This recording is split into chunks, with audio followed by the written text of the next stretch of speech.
If you are drinking alcohol, you better prepare for a time when you will feel like life has abandoned you.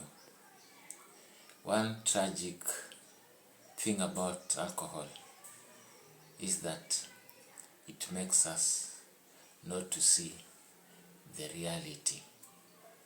Alcohol shuts down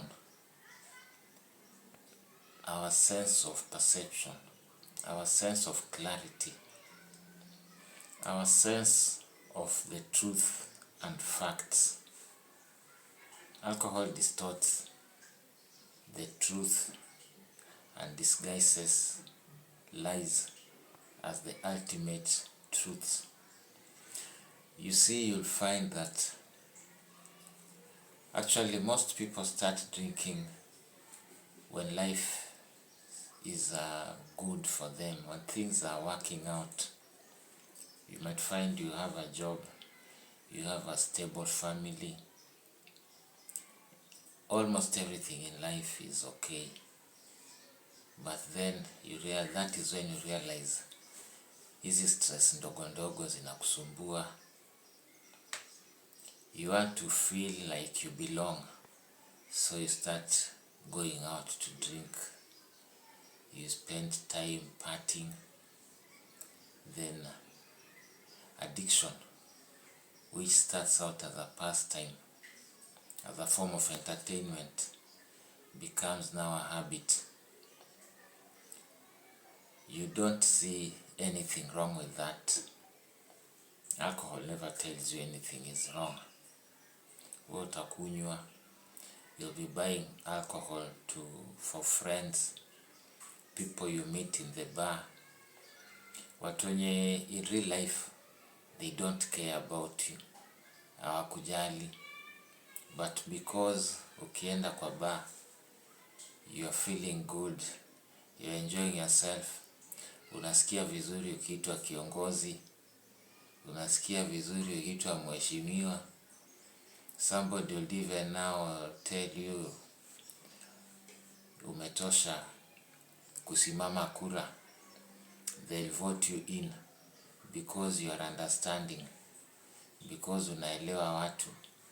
You give advice, and all these things you do them when you are drunk. Ukweli wa maisha yako wenyewe umekushinda. That is why you are escaping from the home where there is peace and comfort. Unakuja kwa bar. You think you are getting comfort, you are getting to be happy ukiwa when you are doing what you are doing in a pub. When you are surrounded by alcoholics, uko surrounded with people who have given up in life, who are escaping from reality just like you. And for as long as you are able to keep everything in some form of control, you still have the money to buy alcohol, you still have that thing, what people will like from you. Actually, it is only the money that keeps you bonded to these people, and the fact that you are all drinking together. Provided that still can come, you are okay. But because every time when you are buying alcohol, your real life is getting messed up and distorted, there will come a time when you might end up losing your job, you might end up losing your family, you will lose your dignity, you will lose your self-respect. But now when your source of income gets destroyed, that is when the reality will start gnawing at your conscience and haunting you. Because all those people kept praising you, all those people who called you kiongozi, who called you mheshimiwa, all those who surrounded you and told you are giving them good advice, those drunks who came seeking advice from you, watakwambia pole. They look at you once and move on, because you no longer are of benefit to them. Bwana, if you can't buy alcohol, huna maana kwa mlevi, hata kama wewe ni mlevi. That is when you realize life abandoned you a long time ago. The moment you start drinking, you are saying goodbye to life. You are saying goodbye to yourself. You are saying goodbye to your family. You are saying goodbye to everything that matters to you, because alcohol doesn't care about you. Alcohol has no business making you to progress or prosper. Those people you think are your friends, those people you go to when umekosana na bibi yako, when you have issues at work, they are not there to help you.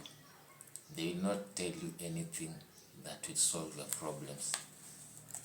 Utaumia. When you go there because you have issues with your job, and instead of they telling you to go back and make peace with your boss, they tell you drink alcohol. Those people are messing up your life. You are better off sobering up and going and making peace with the employers, making peace with your family, because these are the people who care about you. Hawa tunapata kwa bar, hawa tunakunywa nao, they only care about the alcohol. In fact, they don't even care about the alcohol. They are all escaping from their realities. They don't know how to handle their own tough situations. And ukiwapelekea shida zako, they feel we are in the same boat. But that boat is never smooth sailing. That boat is always rocky. The fact about alcohol is that it never announces the day it will destroy you. In the beginning, when you are drinking alcohol, it is all fun and entertainment. Alcohol will become a habit. Then it will become the master and you the slave. Alcohol takes away your money. Alcohol steals your dignity. Alcohol steals your health. Alcohol will make you lose your family. You will lose your career. You will lose your self-respect. You might even lose your life. While you're buying drinks for others, you will be having it all, and all will be your friends. These are not your true friends. When the taps run dry, when you have no money, you see their true colors. The only thing that binds you to these people is alcohol. But alcohol doesn't bind you to your family. It keeps you away from your family, from those who care for you. And the sooner you know this, the better it is for you. The better it is for your family. The better your career is safe. If you think alcohol is your friend, think twice. If you think those people you drink with are your friends, think twice. Get to know who your real friends are. But you can only do that with a clear, sober mind. So the bottom line is this: achana na pombe. Stop drinking alcohol. It is wasting your life. You are losing everything every time you purchase alcohol. You are losing everything every time you go out to enjoy with friends over alcohol. That is not the right path to follow. Move away from it and your life will be safe.